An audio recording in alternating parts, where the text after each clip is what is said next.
नमस्कार मित्रांनो, अतिशय आनंदाची बातमी तुमच्या सर्वांसाठी देतोय. तुम्ही गट क व ड च्या ज्या परीक्षा दिल्या होत्या त्याची दुसरी आन्सर की फायनल आन्सर की आज प्रसिद्ध झालेली आहे. थोड्याच वेळापूर्वी सर्वात अगोदर ही माहिती तुम्हाला देतोय. त्यासाठी या व्हिडिओला एक लाईक नक्की करा, शेअर करा तुमच्या मित्रापर्यंत. तर पहा मित्रांनो, ही आन्सर की कशी डाउनलोड करायची आणि मित्रांनो नेक्स्ट प्रोसेस याची काय असणार आहे तुम्हाला उद्या नेक्स्ट व्हिडिओमध्ये सर्व माहिती देणार आहे नॉर्मलायझेशन आणि निकालाबद्दलची. तर आन्सर की मित्रांनो तुमच्या प्रोफाईलमध्ये उपलब्ध झालेली आहे. सर्वांनी लॉग इन करून या ठिकाणी चेक करायचं आहे. तर हे मित्रांनो TCSचा प्लॅटफॉर्म आहे. याची लिंक तुम्हाला मी डिस्क्रिप्शन बॉक्समध्ये आणि टेलिग्राम चॅनलवरती देतोय. याच्यावरती आल्यानंतर पहा लॉग इनवरती क्लिक करून तुमचा युजर ID पासवर्ड टाकून लॉग इन तुमचा प्रोफाईल होईल. लॉग इन झाल्यानंतर तुमच्यासमोर मित्रांनो तुमचे डिटेल्स येतील. इथं मित्रांनो 2 नंबरचं ऑप्शन जे आहे पोस्ट सिलेक्शन, त्याच्यावरती काय करायचं तुम्हाला क्लिक करायचं आहे. तुमची पोस्ट सिलेक्ट करायची आहे. त्याच्यानंतर मित्रांनो पहा पोस्ट सिलेक्शन केल्यानंतर तुमच्यासमोर ॲक्सेंट बटन एक येईल. इथं खाली ॲक्सेंट बटनाच्या खाली एक डोळ्याचं चिन्ह येईल, त्याच्यावरती क्लिक करायचं आहे. तुमच्यासमोर अजून एक टॅब ओपन होईल ज्याच्यामध्ये कॅन्डिडेट रिस्पॉन्स नावाचं तुमचं 3 नंबरचं ऑप्शन आहे पहा आन्सर कीचं. त्यानंतर खाली इथं download your response sheet assessment, click here to जनरेटवरती क्लिक करा इथं. त्याच्यानंतर तुमच्यासमोर तुमची आन्सर की अशा पद्धतीने डाउनलोड होणार आहे. वरती आन्सर कीच्या क्वेश्चन नंबर 1च्या वरती तुमची सर्व डिटेल्स असतील आणि खाली तुमचं मित्रांनो या ठिकाणी आन्सर वगैरे सर्व माहिती या ठिकाणी काय करणार आहे तुम्हाला दिसणार आहे. तर बघा मित्रांनो, याच्यामध्ये सर्व तुमची जी आहे ती फायनल आन्सर की असणार आहे मित्रांनो. आता याच्यानंतर डायरेक्टली नॉर्मलायझेशन होऊन तुमचा फायनल रिझल्ट जो आहे तो लावला जाणार आहे.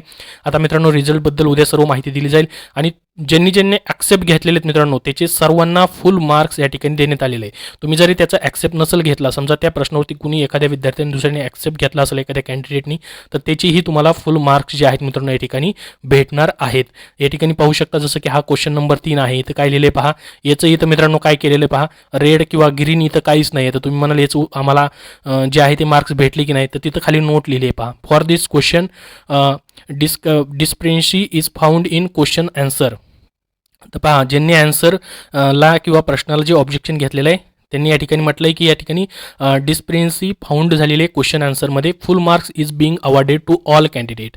तर याचे जे मार्क्स आहेत मित्रांनो जसे अशा प्रश्नांचे ज्या ठिकाणी रेडमध्ये आणि ग्रीनमध्ये दिलेलं नाही, तुमचं सिलेक्टेड वगैरे काही दिलेलं नाही, तर त्याचे सर्व मार्क्स त्यांना या ठिकाणी भेटलेले.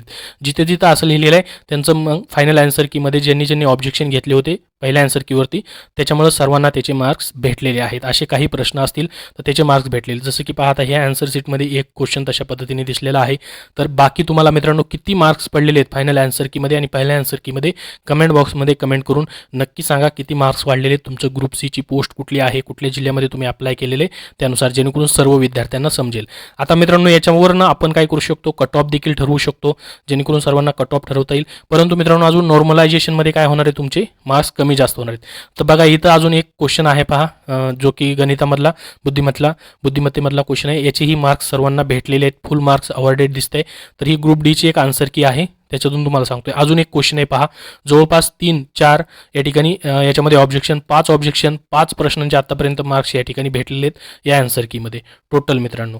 तर अशा पद्धतीने ही फायनल आन्सर की जी आहे तुमची मित्रांनो या ठिकाणी रिलीज झालेली आहे. आज उद्या निकालाबद्दल सर्व माहिती तुम्हाला सांगितली जाईल. अजून याबद्दल तुमचे काय प्रश्न असतील तर कमेंट बॉक्समध्ये कमेंट करून नक्की विचारा. हा व्हिडिओ नक्की लाईक करा. धन्यवाद. मित्रांनो, सरळ सेवा पदभरतींसाठी तुम्हाला पुस्तक हवं असेल तर स्मार्ट स्टडी पब्लिकेशन नांदेड यांनी TCS 71 प्रश्नपत्रिका संच व TCS 79 प्रश्नपत्रिका संच ही पुस्तकं प्रसिद्ध केलेली आहेत.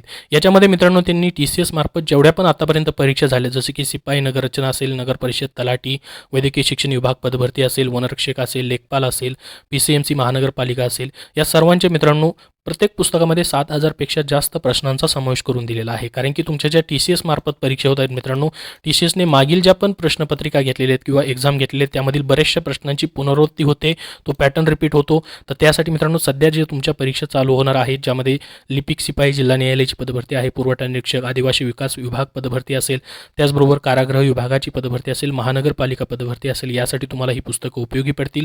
ही पुस्तकं मित्रांनो स्मार्ट स्टडी पब्लिकेशन नांदेडची कुठल्याही बुक स्टोअरमधून तुम्ही खरेदी करू शकता, तिथं उपलब्ध झालेली आहेत. त्यांची इतरही पुस्तकं आहेत जसं की TCSचा इंग्रजी व मराठी प्रश्नसंच, ज्याच्यामध्ये मित्रांनो त्यांनी स्पष्टीकरणासहित आणि टॉपिक्स वाईज तुम्हाला प्रश्न दिलेले आहेत. याच्यामध्ये 75 प्रश्नपत्रिकांचा TCS मार्फत घेण्यात आलेल्या प्रश्नपत्रिकांचा समावेश त्यांनी केलेला आहे. तर हे इंग्रजी व मराठीचं पुस्तक तुम्हाला स्पेशली मित्रांनो 2 सब्जेक्टसाठी आहे. इंग्रजी व मराठीचे कसे प्रश्न येतात त्याची माहिती तुम्हाला यामधून भेटणार आहे. चालू घडामोडीसाठी देखील TCS आणि IBPS पॅटर्ननुसार त्यांचं 81 सराव प्रश्नसंच हे पुस्तक देखील उपलब्ध झालेलं आहे. तर स्मार्ट स्टडी पब्लिकेशन नांदेडची ही सर्व पुस्तकं मित्रांनो तुम्ही कुठल्याही बुक स्टोअरमधून खरेदी करू शकता किंवा ऑनलाईन देखील तुम्हाला भेटून जातील.